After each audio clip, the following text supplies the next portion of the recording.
وجعلوا لله شركاء الجن وخلقهم وخرقوا له بنين وبنات بغير علم سبحانه وتعالى عما يصفون. بديع السماوات والأرض أنى يكون له ولد ولم تكن له صاحبة وخلق كل شيء وهو بكل شيء عليم.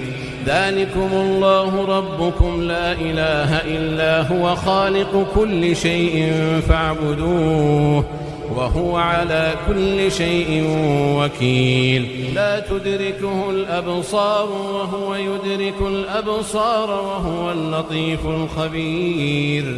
قد جاءكم بصائر من ربكم فمن أبصر فلنفسه ومن عمي فعليها وما أنا عليكم بحفيظ.